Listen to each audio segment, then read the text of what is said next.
Hello and welcome back to Fusion 289. This is going to be the second part of exploring how stuff is imported and how it works and how all that goes with Unreal.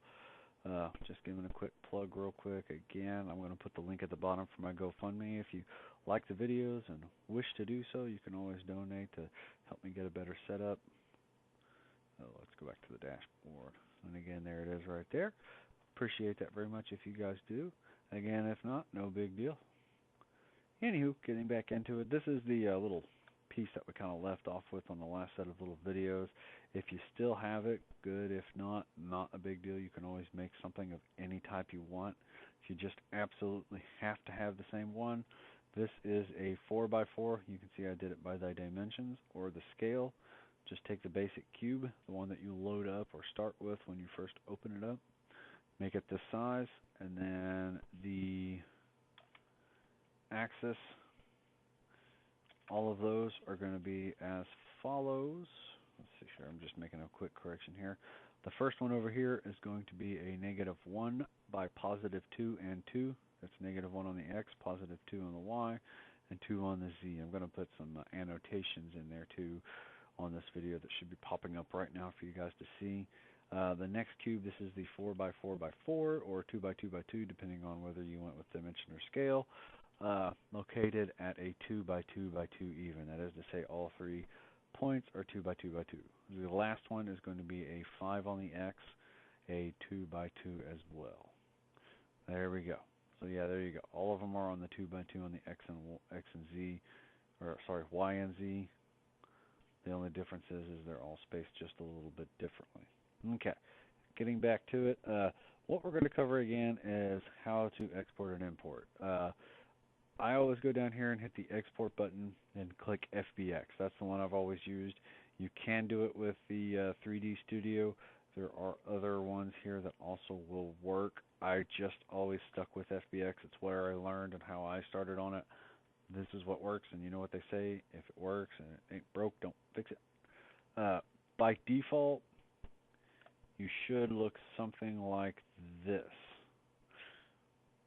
Let's see here, I'm going to set this all back. This is what you should be looking at. It should look pretty close to this. These are the options that all should be checked. Negative Z forward, Y up should be on binary 7.4. There's an issue with which way these point. If I export it right now, it's going to be flipped in a weird, odd direction. It's not quite oriented the way I want. So I always just go back to the ASCII 6.1.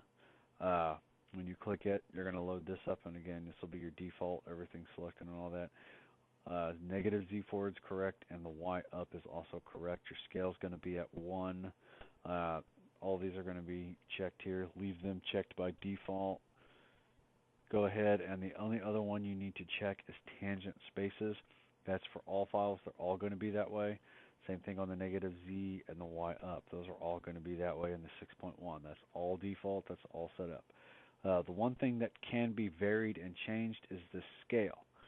So I'm going to go ahead and I'm going to export this test cube as a 1.0. Go ahead and export that one if you're using the same one. If not, whatever it is you're using, just export it as a 1.0. Go over here. I'm just going to right click and re-import. And again, if you want, and you're going to get a couple error messages, click OK out of those. Don't worry about it. You can also click import, and you can find it there and import whatever name you have. And just bear in mind it's going to drop it into whatever folder you happen to be on. So if you're up here on the main one up under content, it's going to put it in there. Try to make you a new folder. That's what I would recommend somewhere, and just name it something like test mesh or something like that. I usually keep, as you can see, there's the main map I'm working out of. These are all the textures and meshes. There's a test mesh in here just so that I can put stuff in here, because it's going to import, different random things. You might screw up and it might import 2 or 3 materials. Like this one, as you can see here, has more than one material. And I don't know why it's not updating.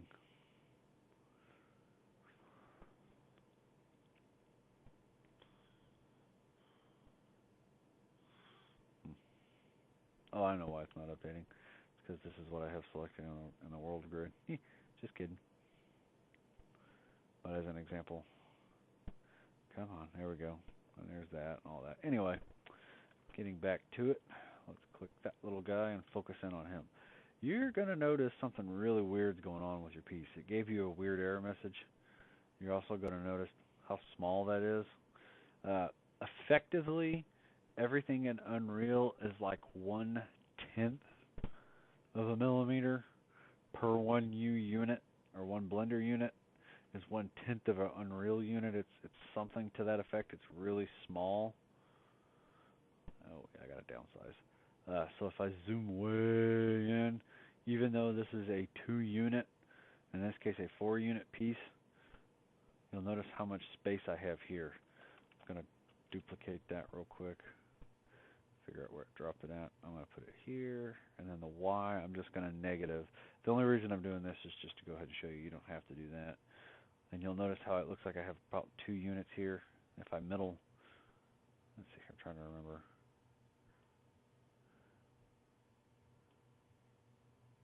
Yeah, notice that's 10 units across, so that's 8 total, so 2. So you'll notice how it's a tenth. So basically, if I go in, I'm going to delete my extra one. If I go in, going on that math, if that's 10 and I only have 4, we're just going to go ahead and we're going to export this at a 10 unit number here, just to go ahead and go at that rate. The math should work out that it should now have, this is a 2 by 2, this is a 4 by 4, and this is a 2 by 2, and we're back to a 1-to-1 scale. You don't always have to import under that sizing. And if you'll notice, in fact, it does 1, 2, 3, and or 4 unit by 4 unit and 2 unit by 2 unit. You can do it by half sizes if you want. You can do it by whatever you need to make it work right.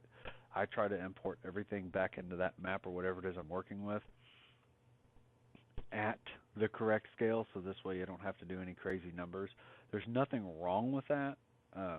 Matter of fact, if you really wanted to and you just didn't feel like re-importing something, you'll notice I'm on this side of the Z, and this is just a quick trick. I'm going to do -1 now. It's flipped over, so that's a quick way you can fix that. The only stink about it is like I said, you'll have to go on and do that for every one, or you'll have to make one that's this way and then duplicate it. But that essentially, again, is how all that's going to work, and you can do that, for all of those. I'll get into that a little bit better in more detail later on. But that's the basic of how that works. There is an error message you're going to get. We're going to do this. Go ahead and delete it out. Come over here. We're going to delete that. We're going to delete it again. We're going to re-import it by hitting the import button. We're going to find the test tube trio. You should have generate light maps checked. Don't leave it that way. When you import, you always want to uncheck that. Again, we're going to make them all. You're going to hit import. It's going to say degenerate tangent. We don't care. Click OK. You're going to get no smoothing. Again, we don't care. Doesn't really matter. If we go to edit, right click it and go to edit, it's going to pop this menu up. The way you fix that error message is to come over here and click recompute normals. If you accidentally import it with generate light map UVs, that option is here as well. Your source light index should be a minimum of 1. I always just pretty much run it with a 1. I don't know why you really need more. And then I hit apply. And you'll notice that there was a change. I'm going to hit Control Z here. Generate UV lights. Yeah, that's not what I was wanting, but that works. You'll notice that everything kind of took on a much flatter face, and it looks a little bit different now than what it did. And you can turn off, if you want, the collision box so you don't have to see it. I usually leave it on just so that way it's a self-reminder that, hey, you didn't fix the collision, you dum-dum.